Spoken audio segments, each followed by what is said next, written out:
ஹலோங்க, எல்லாருக்குமே வணக்கம். எல்லாருமே சேஃபா இருக்கீங்களா? ஸோ இன்னைக்கு நம்ம சுப்ரம்மா அப்படின்ற ஒரு வித்தியாசமான படத்தை தாங்க பார்க்க போறோம். இந்த படத்துல ஒரே ஒரு சீன் மட்டும் சொல்றேன். ஐயோ என்னையா இப்படி எல்லாமா சீன் இருக்கு அப்படின்ற மாதிரி இருக்கும். நம்ம ஹீரோயின் இருக்காங்க பாத்தீங்களா, அவங்களுக்கு எப்படின்னா ஒரு மியூசிஷியன் ஆகணும் அப்படின்ற மாதிரி ஒரு ஆசை இருக்குங்க. அதுவும் 15 நாள்ல ஆகணும். அப்படி ஆனாதான் அவங்களுக்கு பணம் கிடைக்கும். அப்படி பணம் கிடைச்சாதான் அவங்க வீட்டுல இருக்கிற கடனை அடைக்க முடியும். இல்லைன்னா வீடு இவங்களை விட்டு போயிடும். இப்படிப்பட்ட நிலையில 15 நாள்ல இவங்க டியூன் போட்டு ஆகணும். இப்ப டியூன் வரலன்னு சொல்லிட்டு ஒரு பையன் கூட, அந்த பையன் இவங்களோட காதலன் தான், அவன் கூடயாச்சும் ஒன்னா போய் இருக்கலாம், அப்படி ஒன்னா இருந்து ரிலாக்ஸ் ஆனா டியூன் வரும்னு சொல்லிட்டு அந்த பையனோட வீட்டுக்கு போறாங்க. கதவை திறந்து பார்த்தா அங்க தாங்க ஒரு அல்டிமேட் ட்விஸ்டும் அதிர்ச்சியும் அவங்களுக்கு காத்திருக்கு.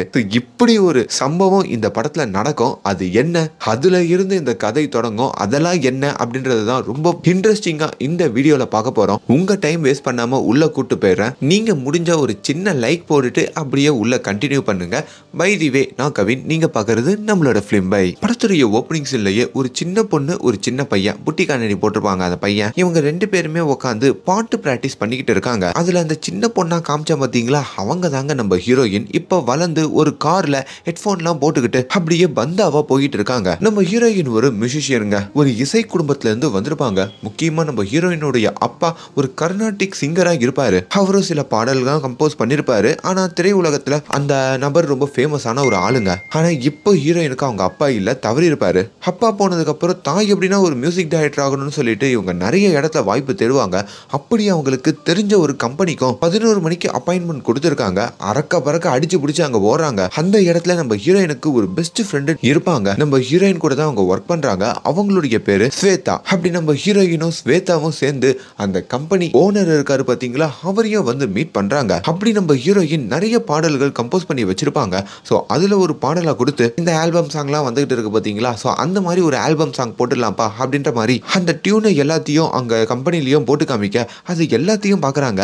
என்ன கன்றாவி இது, ஒரு டியூன் கூட சுத்தமா நல்லா இல்ல. கிட்டாரை வாசிக்க சொன்னா கிட்டார் கம்மி மேல ஏறி நின்று வாசிச்சிருக்க. இதுவே வேற யாரா இருந்தா இந்நேரம் வெளியே போயிருப்பாங்க. உங்க அப்பா ஒரு பெரிய ஆளு அப்படின்றதுனால தான் உன்னை உட்கார வச்சு பேசிக்கிட்டு இருக்கேன். என்னோட கம்பெனில நான் உன்னை எடுத்துக்கிறேன். ஆனாலும் உனக்கு இன்னொரு சான்ஸ் கொடுக்குறேன். அதுலயாச்சும் உருப்படியா ஒரு நல்ல டியூனோட வரியான்னு பாப்போன்ற மாதிரி அவரு சொல்ல, இதெல்லாம் கேட்க நம்ம ஹீரோயினுக்கு ஒரு மாதிரி ஆகுதுங்க. எங்க அப்பாக்காகலாம் பார்த்து எனக்கு சான்ஸ் ஒன்றும் தேவையில்லை, நான் இங்க இருந்து கிளம்புறேன்னு சொல்லிட்டு அவங்க அங்க இருந்து கோச்சிக்கிட்டு வராங்க. ஹீரோயினோட ஃப்ரெண்டு ஸ்வேதாவுமே அவரே இன்னொரு சான்ஸ் கொடுக்குறேன்னு சொல்றாரு. நம்ம புதுசா ப்ரொடக்ஷன் கம்பெனிலாம் போயிட்டு தேடி அலைய முடியாது, இதையே ஒரு சான்ஸா எடுத்துக்கலாம், அவரை போய் நான் கன்வின்ஸ் பண்றேன். அதுக்குள்ள நீ எப்படின்னா புதுசா ஒரு டியூனை உருவாக்குடி ப்ளீஸ் ஜி, இது நம்மளோட ஃபியூச்சர்ன்ற மாதிரி எப்படியோ நம்ம ஹீரோயினையும் சம்மதிக்க வைக்கிறாங்க. இப்ப நம்ம ஹீரோயினுக்கு கொடுக்கப்பட்ட குறைஞ்ச காலத்துல ஒரு டியூனை ரெடி பண்ணி ஆகணுங்க. கட் பண்ணா இன்னொரு பக்கம் சுப்பிரமணி அப்படின்ற மாதிரி ஒரு பையனை காமிக்கிறாங்க. அவன் யூடியூப்ல உட்காந்து நம்ம ஹீரோயினுடைய வீடியோஸ் தாங்க பாத்துக்கிட்டு இருக்கான். ஏன்னா அந்த அளவுக்கு இந்த சுப்பிரமணி நம்ம ஹீரோயினை காதலிக்கிறாருங்க. இந்த சுப்பிரமணி யாரு அப்படின்னு கேட்டீங்கன்னா, முதல் சீன்லயே ஒரு சின்ன பையனோட உட்காந்து நம்ம ஹீரோயின் சின்ன பொண்ணா இருக்கும் போது பாட்டு பாடுவாங்களே, அந்த பையன் தான் இந்த சுப்பிரமணி. ஆனா இப்போ ஒரு 10 வருஷமா நம்ம ஹீரோயின் கூட பேசாம தாங்க இருக்கான். அந்த காரணம் என்னன்னு பின்னாடி சொல்றேன். இப்போ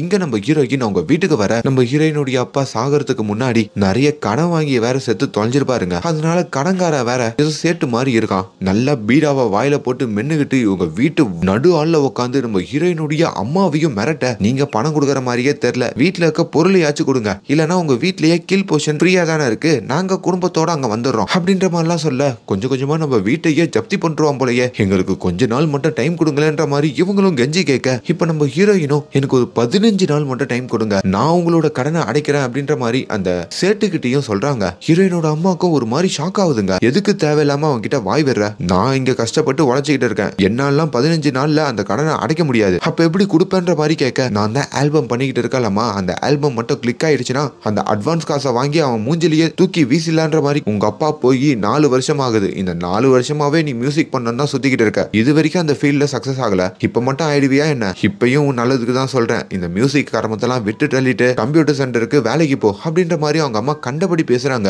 இதுக்கு அவங்க தம்பி வேற வந்து சப்போர்ட் பண்றாங்க. இப்போ நம்ம ஹீரோயினுக்கு வீட்டுல கூட ஆதரவு இல்லாம ஒரு மியூசிஷியன் ஆகணும், இங்க ஸ்டூடியோ போனா நம்ம பாட்டையும் நல்லா இல்லைன்னு சொல்றாங்க, வீட்டுல 15 நாள்ல கடன் அடைக்கணும், என்ன பண்றதுன்னு தெரியாம அப்படி தவிக்கிறாங்க. அப்படியே ஒரு 10 வருஷத்துக்கு முன்னாடி அவங்க வாழ்க்கையை நினைச்சு பார்த்தா, அவங்க அப்பா உயிரோட இருக்கிற காலத்துல அவங்க அப்பா நிறைய பேருக்கு பாட்டு கத்து கொடுப்பாருங்க. ஆனா நம்ம ஹீரோயின் இருக்காங்கல்ல, அவங்க தாங்க ரொம்ப சூப்பராகவே பாடுவாங்க. அப்போ அவங்க பாடுறதை பார்த்து அந்த குடும்பத்துல இருக்க ஹீரோயினா அம்மாலாம் ரசிப்பாங்க. ஆனா அப்படிப்பட்ட அம்மாவே இப்போ அப்பா போனதுக்கு அப்புறம் மாறி மாறிட்டாங்களேன்னு சொல்லி வருத்தப்பட்டுக்கிட்டும் இருக்காங்க. இப்போ நாட்கள் மெல்ல நகர்ந்துகிட்டே இருக்குங்க. இவங்களுக்கு டியூன் யோசிக்கிறாங்க எந்த கர்மமும் வரமாட்டேங்குது. அப்பதான் அவங்க ஒரு புக்ல படிச்சுட்டு இருக்கும் போதோ உடம்புல இருக்கிற பிரஷரை எங்கன்னா இறக்கி வச்சா நல்லா யோசிக்க வரும்ன்ற மாதிரி படிக்க அதுல ஒரு விபரீத முடிவெடுக்கிறாங்க. நம்ம ஹீரோயினுக்கு டைம் பாஸுக்குன்னு ஒரு பாய் ஃப்ரெண்ட் வச்சிருவாங்க. அப்படி அந்த பாய் ஃப்ரெண்ட் கிட்ட வந்து ஒன்னா இருக்கலாம்னு சொல்லி அவனுடைய வீட்டுக்கும் போக அவன் கதவு திறந்தவனையே அவனோட பக்கத்துலயும் வர அவன் கொஞ்சம் பதறான். என்னடா பார்த்தா பாத்ரூம்ல ஏதோ ஒரு சவுண்ட் கேக்குதுங்க.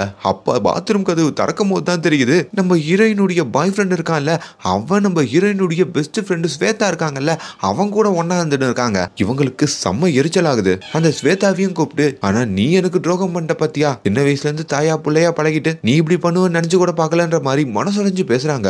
நான் குடிச்சிருந்தேன்டி, அதிகமா வாமிட் பண்ணிட்டேன், அதனாலதான் இவனோட வீட்டுக்கு என்ன கூட்டு வந்தான் அப்படின்னு அவங்களும் எவ்வளவு சொல்ல இப்ப எப்படியோ நம்ம ஹீரோயினும் சமாதானம் ஆகுறாங்க. பட் இருந்தோம் அதுக்கு மேல அந்த பையனோட நம்ம ஹீரோயினால ரிலேஷன்ஷிப்பை தொடர முடியலைங்க. அப்படி ஒரு கட்டத்துல தான் நம்ம ஹீரோயின் 10 வருஷத்துக்கு அப்புறம் இந்த சுப்பிரமணிய மீட் பண்றாங்க. இந்த சுப்பிரமணியமே இப்போ ஒரு பல் டாக்டரா இருப்பாருங்க. நான் புதுசா ஒரு டென்டல் ஆரம்பிக்க போறேன், நீ என்னோட பழைய ஃப்ரெண்டுல, அதான் உன்னை பார்த்து இன்வைட் பண்ணலான்னு வந்தேன், நீ வருவியான்ற மாதிரி கேட்க, டேய் சுப்பிரமணி, நான் இன்னும் பழசெல்லாம் மறக்கல, ஒழுங்கா இங்க வந்து ஓடிடு, என் மூஞ்சிலேயே முழிக்காதன்ற மாதிரி சொல்ல, சரி ஓகே உனக்கு இன்ட்ரெஸ்ட் இருந்தா மட்டும் வான்னு சொல்லிட்டு நம்ம சுப்பிரமணியம் ஒரு விசிட்டிங் கார்டை கொடுத்துட்டு அங்க இருந்தும் கிளம்புறாரு. இந்த சுப்பிரமணிக்கும் நம்ம ஹீரோயினுக்கும் என்ன ஆச்சு அப்படின்ற ஒரு விஷயத்த அங்க காமிக்கிறாங்க. நம்ம ஹீரோயின் சின்ன பொண்ணா இருக்க சமயத்துல ஹீரோயினுடைய அப்பா அவங்க கிளாஸுக்கு வர ஒரு பொண்ணு கூட நெருங்கி பழகிருக்காருங்க. அந்த பொண்ணு கொஞ்சம் பெரிய பொண்ணா தான் இருந்திருக்காங்க. ஆனா இந்த விஷயத்த தன்னோட மனைவி தன்னோட பொண்ணு கிட்டயே அவங்க அப்பா மறைச்சிருக்காரு. ஆனா அவங்களுக்கு தூதா இந்த சுப்பிரமணி தாங்க இருந்திருக்கான். இத நம்ம ஹீரோயினோட பெஸ்ட் ஃப்ரெண்டு சுப்பிரமணி ஹீரோயின் கிட்டயே மறைச்சிருக்கான். ஒரு கட்டத்துல தன்னுடைய அப்பா இப்படி ஒரு தப்பு பண்ணத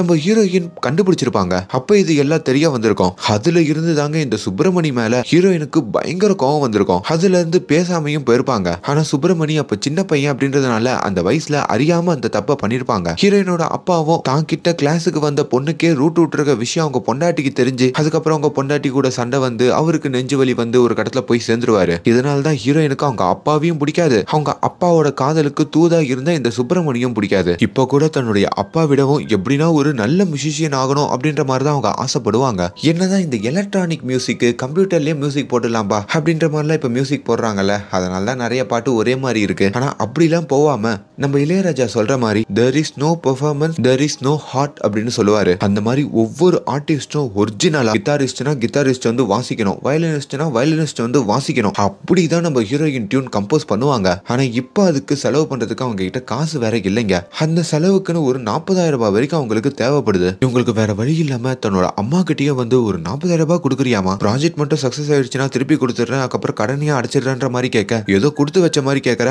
நானே வீட்டு வேலை பார்த்து டியூஷன்லாம் நடத்தி சிறுக சேகரிச்சிருக்கேன், அதையும் கெடுத்து விட்டு போவாத, அப்பவே சொன்னல மியூசிக்கை விட்டு வான்ட்டு உங்க அப்பா மாதிரி நீயும் சீரழிஞ்சு போத்துக்கா அப்படின்ற மாதிரி இவங்களும் பயங்கரமா கோவப்படுறாங்க. அவங்க அம்மாவை பொறுத்த வரைக்கும் மியூசிஷியன் ஆனா தப்பானவளா மாறிடுவானா பயப்படுவாங்க. இங்க நம்ம சுப்பிரமணி இருக்காரு பாத்தீங்களா, அவருமே வீட்டுல அவருடைய டென்டலை ஓபன் பண்றதுக்கு ப்ரிப்பேர் ஆகிட்டு இருக்க. சுப்பிரமணிக்கு ஒரு தங்கச்சி இருக்கும், அந்த தங்கச்சியும் ஒரு டைமண்ட் ரிங் எடுத்துட்டு வந்து கொடுக்குதுங்க. ஒருவேளை உன்னுடைய டென்டல் கிளினிக் ஓபனிங்க்கு ஹீரோயின் அக்கா மட்டும் வந்துட்டாங்க, இதை கொடுத்து எப்படின்னா ப்ரப்போஸ் பண்ணிடு, உன்னோட காதல 10 வருஷமா உள்ளேயே அடக்குனது போதும்ன்ற மாதிரி சொல்ல ஹீரோயினோட வீட்டுக்கும் போறாரு. ஹீரோயினோட அம்மாவெல்லாம் சுப்பிரமணிக்கு நல்லா தெரியுங்க. அப்படி அவங்களையும் பார்த்து டென்டல் திறக்க போறதுக்கு இன்வைட்டும் பண்றாரு. அப்படி ஒரு கட்டத்துல நம்ம ஹீரோயினுடைய ரூமுக்கும் போக அந்த ரூம்ல ஹீரோயின் பிரேக்கப் பண்ணாங்க பாத்தீங்களா, அந்த பாய் ஃப்ரெண்டோட இருக்காங்க. அந்த பையன் அன்னைக்கு நடந்த சம்பவத்துக்கு வந்து சாரி கேட்டுக்கிட்டு இருக்காங்க. ஆனா ஹீரோயினுக்கும் மன்னிக்க மனசு இல்ல, நான் அன்னைக்கே என்னோட காதல உதறி தள்ளிட்டேன், நீ இப்பயே வெளியே போன்னு சொல்றாங்க. ஆனா அந்த பையனும் புரிஞ்சுக்க மாட்டான். நம்ம சுப்பிரமணியும் இதை பார்க்க உடனே அந்த பாய் ஃப்ரெண்டு இவன் யாருன்னு கேட்க, இவன் தான் என்னோட புது பாய் ஃப்ரெண்ட், உன்னை நான் பிரேக்கப் பண்ணவனே இவனை பிடிச்சிட்டேன், தயவு செஞ்சு வெளியே போறியான்ற மாதிரி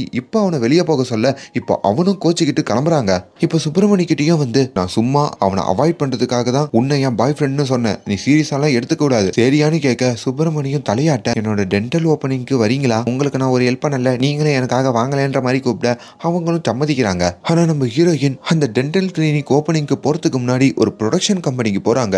அங்கேயும் ஹீரோயினோட பாட்டு ரொம்ப மோசமா இருக்குன்னு சொல்ல இப்ப அவங்களுக்கு என்ன பண்றதுன்னு தெரியாம புது பாட்டு கம்போஸ் பண்றதுக்கும் காசு இல்லாம தன்னோட ஃப்ரெண்டு கூட உட்காந்து மொட்டை மாடியில குடிச்சு அழுதுகிட்டும் இருக்காங்க. இப்ப சுப்பிரமணியம் நம்ம ஹீரோயினை பார்த்து என்னாச்சுன்னு கேட்கறதுக்காக அந்த இடத்துக்கு வராருங்க. நீ எதுக்குடா இங்க வந்தன்ற மாதிரி கேட்க ஹீரோயினோட ஃப்ரெண்டுமே நான் தான் இவனை இங்க வர சொன்னேன் அப்படின்ற மாதிரி பேசிக்கிட்டு இருக்க அப்ப ஹீரோயினோட ஃப்ரெண்டுக்கு போன் கால் வருதுங்க. அதை ஒரு சந்தர்ப்பமா பயன்படுத்தி நம்ம சுப்பிரமணி உடனடியா அந்த ரிங் எடுத்து நம்ம ஹீரோயின் கிட்டையும் கொடுத்து லவ் யூன்னு ப்ரப்போஸ் பண்றாரு. அவர் பண்ற நேரம் நம்ம ஹீரோயினுக்கு நல்லதும் நடக்குதுங்க. நம்ம ஹீரோயின் இந்த நிறைய மேடை கச்சேரி எல்லாம் பண்ணுவாங்க. அப்படி அவங்களுக்கும் ஒரு மேடை கச்சேரி கிடைக்குதுங்க. நாளைக்கே வந்து பெர்ஃபார்ம் பண்ண முடியுமான்ற மாதிரி கேட்க நானே காசு வேணும் தான் சுத்திக்கிட்டு இருக்கேன், இது எனக்கு பெரிய ஆப்பர்ச்சுனிட்டி சொல்லிட்டு அவங்களும் சரின்னு ஒத்துக்கிறாங்க. ஆனா அந்த கேப்ல நம்ம ஹீரோ ப்ரப்போஸ் பண்ணதையே அவங்க மறந்துடுறாங்க. ஆனா சுப்பிரமணி சும்மா போலயே எதுக்கோ ஒரு லவ் லெட்டரை வச்சுட்டு போவோம்னு சொல்லிட்டு அவரும் லவ் லெட்டரை வச்சுட்டு போக இப்போ அடுத்த நாள் காலங்காத்தால அந்த லெட்டர் எடுத்துக்கிட்டு நம்ம ஹீரோயினும் சுப்பிரமணியோடைய டென்டலுக்கு வராங்க. என்ன கர்மம் இது, நீ என்ன லவ் பண்றியான்ற மாதிரி கேட்க இப்ப இல்ல 10 வருஷமா லவ் பண்ணிக்கிட்டு இருக்கேன், அதை சொல்றதுக்கு தான் நான் வந்தேன், ஆனா நீ கண்டுக்கல. டேய் என்னடா இது, நானே ரொம்ப கஷ்டத்துல இருக்கேன், இதெல்லாம் எனக்கு செட் ஆகாது, இதுக்கப்புறம் என் மூஞ்சிரியே முழிக்காதன்ற மாதிரி சொல்ல இப்ப ஹீரோயினுடைய ஃப்ரெண்டுமே சுப்பிரமணி மாதிரி ஒரு நல்ல பையன் உனக்கு கிடைக்க மாட்டான், எதுக்காக வேணான்னு சொன்னன்ற மாதிரி கேட்க அவன் சின்ன வயசுல எங்க குடும்பத்துக்கு பண்ண விஷயத்த நான் இன்னும் மறக்கல, எங்க அம்மாக்கு கூட அந்த விஷயம் தெரியாது, ஆனா அது அறியாத வயசுல பண்ணது தானே, சுப்பிரமணி ஒன்னும் உங்க அப்பா மாதிரியோ இல்ல உன்னோட பழைய பாய் ஃப்ரெண்ட் மாதிரியோ இல்ல, அவன் ரொம்ப நல்லவன்னு சொல்ல ஹீரோயினுக்கும் கொஞ்சம் பாவமா தாங்க இருக்கு. இப்ப இந்த சுப்பிரமணிக்கும் கால் பண்ணி ஈவினிங் நடக்க போத தன்னோட கான்சர்ட்டுக்கும் அவங்க இன்வைட் பண்றாங்க. இங்க நம்ம ஹீரோயினுடைய அம்மாவை காமிக்கிறாங்க. என்னதான் ஹீரோயினோட அம்மாக்கு ஹீரோயின் மியூசிக் பண்றது பிடிக்கலனாலும் வீட்டுல அவங்க பையன் இருப்பாங்கல்ல, டே அக்காவோட கான்சர்ட் ஆமே, எனக்கு தான் மியூசிக் பிடிக்காது அதனால நான் போல, நீ போனா சந்தோஷப்படுவால, போடா அவளுக்கு யாரு இருக்கா அப்படின்ற மாதிரி தன்னோட பையனையும் அனுப்பி வைக்கிறாங்க. அப்படி சுப்பிரமணி ஹீரோயினோட தம்பி எல்லாரும் வந்து உட்கார நம்ம ஹீரோயினோட கான்சர்ட் அங்க சக்சஸ்ஃபுல்லா நடக்குதுங்க. ஆடியன்ஸும் நல்லாவே ரெஸ்பான்ஸ் பண்றாங்க. ஆனா இதுல தாங்க ஒரு பயங்கரமான சம்பவம் நடக்குது. ஹீரோயினோட அம்மா தனியா இருக்க வேலையில திடீர்னு அவங்களுக்கு நெஞ்சு வலி வந்து ஹாஸ்பிட்டல்ல அட்மிட் பண்ணப்படுறாங்க. இந்த தகவல் நம்ம ஹீரோயினுக்கும் தெரிஞ்சு இப்போ அடிச்சு பிடிச்சி ஹாஸ்பிட்டலுக்கும் போறாங்க. நம்ம சுப்பிரமணி இருக்காரு பாத்தீங்களா, அவரு தாங்க பக்கத்துல இருந்து ஹாஸ்பிட்டல் செலவெல்லாம் பாத்துக்கிறாரு. ஒரு மேஜர் ஆபரேஷன் வேற பண்ண வேண்டி இருக்குங்க, அதுக்கு பெரிய அமௌண்ட் வேற செலவு பண்ண வேண்டி இருக்கு. இப்போ அதுக்கும் நம்ம ஹீரோயினுக்கு என்ன பண்றதுன்னு தெரியாம மண்டையெல்லாம் பிச்சுக்கிறாங்க. இன்னும் அவங்களுக்கு 5 நாள் தாங்க இருக்கு, இல்லனா வீட்டை ஜப்தி பண்ணுவாங்க, அந்த ப்ரொடக்ஷன் கம்பெனிலையும் டியூன் கொடுத்து ஆகணும். இப்ப அம்மாக்கு ஆபரேஷன் சொல்லி பல சிக்கல்ல மாட்டிக்கிறாங்க. அப்பதான் ஒரு கடத்துல இந்த ஆபரேஷன் பண்ணதுக்கு இன்னும் 1 மாசம் வரைக்கும் டைம் இருக்கு, ஆனா உன்னோட பாடலை முடிக்கிறதுக்கு 5 நாள் தான் டைம் இருக்கு, நீ அந்த வேலையில இறங்கு, அது வரைக்கும் உங்க அம்மாவை நான் பாத்துக்கிறேன்ற மாதிரி இந்த சுப்பிரமணி வந்து சொல்றாரு. நீ எதுக்கு பாத்துக்கணும், என்ன காதலிக்கிறியா என்னன்னு கேட்க நீ என்ன ஃப்ரெண்டுன்னு சொன்னல அதுக்காக பாத்துக்கிறேன். சரி ஓகே, சிம்பத்தி கிரியேட் பண்ணி லவ் கிவ்லாம் சொல்ல மாட்டியே, அப்படின்னா எதுவும் சொல்ல மாட்டேன், ஆனா நீ டைம் வேஸ்ட் பண்ணாம இதுக்குள்ள எப்படின்னா அந்த டியூனை உருவாக்கு அப்படின்ற மாதிரியே சொல்ல இவங்களுக்கு டைம் இல்லாதனால கம்ப்யூட்டர்லயே ஒரு மியூசிக்கை உருவாக்குறாங்க. ஆனா அந்த பாடலை அவங்களால முழுமைப்படுத்த முடியலைங்க. அது அந்த ப்ரொடியூசர் கிட்டயும் போட்டு காமிச்சு ஓகேவான்னு கேட்க ஒரு சாங்கே நீ கம்ப்ளீட் பண்ணாம பாதி வரைக்கும் போட்டு காமிச்சு ஓகேவான்னு கேட்கற, இதை எப்படி அக்செப்ட் பண்ண முடியும்னு சொல்லி ரொம்ப இன்சல்ட் பண்ணிடுறாருங்க. மியூசிக் தெரியலனா இந்த ஃபீல்டை விட்டே போயிடு, உங்க அப்பா பேரை கேவலப்படுத்தாதன்ற மாதிரியும் அவர் குத்தி காமிச்சு பேசுறாரு. இதுல இன்னமும் ரொம்ப உடஞ்சு போற ஹீரோயின் கலங்கி போய் நிக்கிறாங்க. தனக்கு தெரிஞ்ச ஒரே விஷயம் அந்த மியூசிக் தான், அதுவும் நம்மளுக்கு தெரியலையே அப்படின்ற மாதிரிலாம் நிறைய யோசிக்கும் போது தான் நம்ம ஹீரோ அங்க வந்து நீ உன்னோட லைஃப்ல இந்த 15 நாள்ல நிறைய விஷயத்த போட்டு காம்ப்ளிகேட் பண்ணிட்ட, அதனால தான் உன்னால மியூசிக் பத்தி யோசிக்க முடியல. மியூசிக் அப்படின்றது எல்லாத்திலயுமே இருக்கு, பறக்கிற பறவையில இருந்து ஓடுற நதியில இருந்து காத்துல இருந்து பேசுற மொழியில இருந்து எல்லாமே இசைதான், நீ அதை கவனிச்சாலே போதும் நல்ல இசை பிறக்கும்னு சொல்லி நம்ம ஹீரோயினுக்கும் ஒரு ஐடியா கொடுக்க இப்ப நம்ம ஹீரோயினும் அந்த ஐடியாவை ஃபாலோ பண்ணி அவங்க மைண்ட பியூராக்கி ஓடுற நதியில இருந்து பறக்கிற பறவையில இருந்து செடி கொடி இது எல்லாத்தையுமே வச்சு ஒரு சவுண்டை ரெக்கார்ட் பண்றாங்க. அப்படி அந்த சவுண்டை வச்சே ஒரு பாடலை கம்போஸ் பண்றாங்க. ஹீரோயினுடைய ஃப்ரெண்டுக்கு திடீர்னு கொஞ்சம் காசு கிடைக்குதுங்க. அந்த காசு கிடைச்சதுனால ஒரு நல்ல ரெக்கார்டிங் ஸ்டுடியோக்கும் போயிட்டு அந்த பாடலை நாளைக்கு ரெக்கார்ட் பண்றதுக்கு எல்லா ஏற்பாடும் பண்ணி வைக்கிறாங்க. இப்போ ஹீரோயினுக்கு அந்த டியூனும் கிடைச்சிருச்சுங்க, எல்லாமே கிடைச்சிருச்சு. இது கண்டிப்பா ஓகே ஆகிற டியூன் வேற, அதனால பெரிய சந்தோஷத்துல இருக்காங்க. இதை கொண்டாடுற விதமா அன்னைக்கு ராத்திரி நம்ம ஹீரோயின் பயங்கரமா குடிக்கிறாங்க. கூட கம்பெனிக்கு நம்ம சுப்பிரமணியும் இருக்காருங்க. சுப்பிரமணி இது வரைக்கும் குடிச்சதே இல்லைங்க. நம்ம ஹீரோயின் கட்டாயப்படுத்தி குடிக்க வைக்கிறாங்க. ஹீரோயின் போதையில அப்படி ஹீரோயினோட ரூமுக்கும் போக அந்த இடத்துல நம்ம ஹீரோயின் உடம்பு கொஞ்சம் டயர்டா இருக்கு அப்படின்னு சொல்லி கொஞ்சம் போதையில தள்ளாட சுப்பிரமணியுமே நம்ம ஹீரோயினை அவங்க மேல சாய வச்சுக்கிட்டு அப்படியே அன்பா பேசிட்டு இன்னமும் அவரு ஹீரோயினை காதலி பாருங்க. அந்த காதலோட ஹீரோயினுக்கு ஒரு சின்ன முத்தத்தை மட்டும் கொடுக்குறாரு. ஆனா அது நம்ம ஹீரோயினுக்கு அங்க ஒரு மாதிரி ஆகுது. அடச்சி தள்ளி போடா, உன்னை நம்பி வீட்டுக்கு சேர்த்தா இப்படி கேவலமா நடந்துக்கிறியா? நீ எங்க அப்பா என்னோட பழைய பாய் ஃப்ரெண்ட் எல்லாம் ஒண்ணுதான். நீங்க எல்லாம் ஜெயில இருக்க வேண்டியவங்க, வெளியே போடான்ற மாதிரி ரொம்ப கேவலப்படுத்தி பேச இதுல ஹீரோக்கு ஒரு மாதிரி ஆகுதுங்க. இவ என்ன எவ்வளவு தப்பா நினைச்சிட்டாலேன்னு சொல்லிட்டு அங்க சுக்குநூறா உடஞ்சி அங்கிருந்து வெளியவும் ஓடுறாரு. சுப்பிரமணிக்கு இதுக்கப்புறம் அந்த ஊருக்குள்ள இருக்கிறதுக்கே ஒரு மாதிரி இருக்கு. அவர் அன்பா பண்ண விஷயம் வேற மாதிரி கன்வே ஆயிடுச்சுன்னு சொல்லி டாக்டர்லாம் ஒரு என்ஜிஓ கேம்ப் மாதிரி போட்டிருக்காங்க. நான் கொஞ்ச நாள் அங்க போய் இருந்து வரேன், அவ எவ்வளவு கேவலமா என்ன நினைப்பான்னு கொஞ்சம் கூட எதிர்பார்க்கலன்னு சொல்லிட்டு அவரும் தன்னோட தங்கச்சி கிட்ட சொல்லிட்டு ஊரை விட்டு கிளம்புறாருங்க. இப்ப ஹீரோயினும் காலையில எழுந்துக்கிறாங்க. காலையில ஆகியும் அவங்களோட கோவம் தீரலைங்க. அவங்களும் அப்படியே அந்த ரெக்கார்டிங் ஸ்டுடியோக்கு ரெக்கார்டிங் பண்றதுக்காக கிளம்புறாங்க. அம்மா கிட்டையும் ஆசீர்வாதம் வாங்க வர சுப்பிரமணியும் கூட வரானா அப்படின்ற மாதிரி அம்மா கேட்க அவங்களும் இல்லன்னு சொல்ல அப்பதான் அவங்க அம்மா ஒரு ட்விஸ்ட உடைக்கிறாங்க. எல்லா ஆம்பளைங்களும் உங்க அப்பா மாதிரி இல்ல, உங்க அப்பா அந்த காலத்துல பண்ண விஷயம் எனக்கு தெரியும். சுப்பிரமணி தான் தூது போனான்னு எனக்கு தெரியும். அது அந்த சின்ன வயசு தான் அவன் தெரியாம செஞ்சுட்டான்னு எனக்கு தெரியும். அதை வச்சுக்கிட்டோம் உன்னோட பழைய பாய் ஃப்ரெண்டுக்கு பண்ண துரோகத்தை நினைச்சுக்கிட்டோம் நீ தேவையில்லாம அந்த சுப்பிரமணிய தப்பா நினைக்காதன்ற மாதிரி சொல்ல இவங்களுக்கு ஒரு யோசனையா இருக்குங்க. இப்ப ரெக்கார்டிங் ஸ்டுடியோக்கும் வந்து அவங்க ஃப்ரெண்டு கூட உட்காந்து அவங்க அந்த பாட்டையும் ரெக்கார்ட் பண்ண ஆரம்பிக்க ஆனா அவங்களால ஃபுல் ஃபிளெஜ்டா பாட முடியல. அதை அவங்க ஃப்ரெண்டும் கவனிக்கிறாங்க. அப்பதான் அவங்க இன்னொரு ட்விஸ்டா உடைக்கிறாங்க. உன்னால சாட்டிஸ்ஃபைடா பாட முடியாததுக்கு காரணமே அது சுப்பிரமணி தான். ஏன்னா அவனு நீயும் காதலிச்சிருக்க, அதை நீ மனசுல போட்டு பூட்டிட்ட. உனக்கு ஒரு விஷயம் தெரியுமா, அம்மா ஹாஸ்பிட்டல்ல சேர்ந்தப்போ சுப்பிரமணி தான் எல்லா செலவையும் பண்ணான். இன்னொரு ட்விஸ்ட சொல்லவா, நீ ஒரு கான்சர்ட் பண்ணியே அது யாரால கிடைச்சது? அங்க நிறைய ஆடியன்ஸ் வந்தாங்களே அதெல்லாம் யாரு கூட்டிட்டு வந்தது? எல்லாருமே சுப்பிரமணியோட ஃப்ரெண்ட்ஸ். அந்த கான்சர்ட் ஒன்னும் உன் திறமைக்கு அவனும் கேட்டுலாம் கொடுக்கல. சுப்பிரமணி அவனோட காதலுக்காக நீ கஷ்டப்படக்கூடாது உன்னை மோட்டிவ் பண்ணுன்னு சொல்லி அவன் செலவுல நடத்தின ஒரு ப்ரோக்ராம் தான் அந்த கான்சர்ட். இந்த ரெக்கார்டிங் ஸ்டுடியோக்கு 40,000 ரூபாய் ரெடி பண்ணி கொடுத்தது யார் தெரியுமா? அது நான் இல்ல, நான் காசு ரெடி பண்ணல, எனக்கு அந்த சுப்பிரமணி தான் காசு கொடுத்தான். அப்படி உனக்காக சின்ன வயசுல இருந்து அவன் நிறைய விஷயம் பண்ணிருக்கான். அவனையே தூக்கி போட்டு வந்தனா உன்ன மாதிரி ஒரு செல்ஃபிஷ்லாம் வளரவே முடியாதுன்ற மாதிரி சொல்ல இதுல நம்ம ஹீரோயின் உடஞ்சு போறாங்க. அப்பதான் சுப்பிரமணியோட காதல் அவங்களுக்கு புரியுதுங்க. அப்ப அந்த இரவுல அந்த காதலோடு தான் அவன் பக்கத்துல வந்திருக்கான். அதுல வேற எந்த தப்பான மீனிங் இல்லைன்ற மாதிரி புரிஞ்சுக்கிறாங்க. இப்ப உடனடியா சுப்பிரமணியோட வீட்டுக்கு போய் அவங்க தங்கச்சி கிட்டையும் சுப்பிரமணி எங்கன்னு கேக்குறாங்க. அப்பதான் அந்த கிராமத்துல இருக்க விஷயம் தெரிஞ்சு இப்ப அந்த கிராமத்திலயும் வந்து நம்ம சுப்பிரமணிய பார்க்க நடந்த எல்லா விஷயத்துக்கும் சாரி கேக்குறாங்க. சுப்பிரமணிக்குமே அங்க ஒரே சந்தோஷங்க. அவர் மெல்ல தயங்கி அப்போ நமக்குள்ள எதனா இருக்கான்ற மாதிரி கேட்க நம்ம ஹீரோயினும் சிரிச்சுக்கிட்டு லவ் யூடான்னு சொல்லி கட்டி அணைச்சிக்க அவ்வளவுதாங்க. இப்ப எல்லாமே சரியாகுது. நம்ம ஹீரோயினும் சுப்பிரமணியோட வந்து அந்த பாட்டை சூப்பராகவே ரெக்கார்ட் பண்றாங்க. அப்படி அவங்க ரெக்கார்ட் பண்ண பாட்டு ப்ரொடக்ஷன் கம்பெனியும் வாங்கி ரிலீஸ் பண்ணி சும்மா ரெக்கார்டு வைக்கிற அளவுக்கு பயங்கர வியூஸ் போதுங்க யூடியூப்ல. அப்படி நம்ம ஹீரோயினும் ஒரு பெரிய மியூசிஷியனாவும் மாறுறாங்க. ஹீரோயினுடைய அம்மாவும் நம்ம ஹீரோயினை ஒரு மியூசிக் டைரக்டரா ஏத்துக்க அவங்களோட கடன் எல்லாம் தீர்த்து இவங்க லைஃப்ல சந்தோஷமா வாழ்ற மாதிரி கதை முடியுதுங்க. மோட்டிவேஷன் படம் பார்க்கணும் அப்படின்னு நினைக்கிறவங்க இந்த படத்தை பார்க்கலாம். ஒரு காதலோட கடந்த ஒரு மோட்டிவேஷன். அண்ட் மேலும் இந்த மாதிரியான வீடியோஸை தொடர்ந்து பார்க்கறதுக்கு நம்மளோட சேனலை சப்ஸ்கிரைப் பண்ணுங்க. இந்த படம் எப்படி இருக்குன்னு கீழே சொல்லுங்க. Bye guys.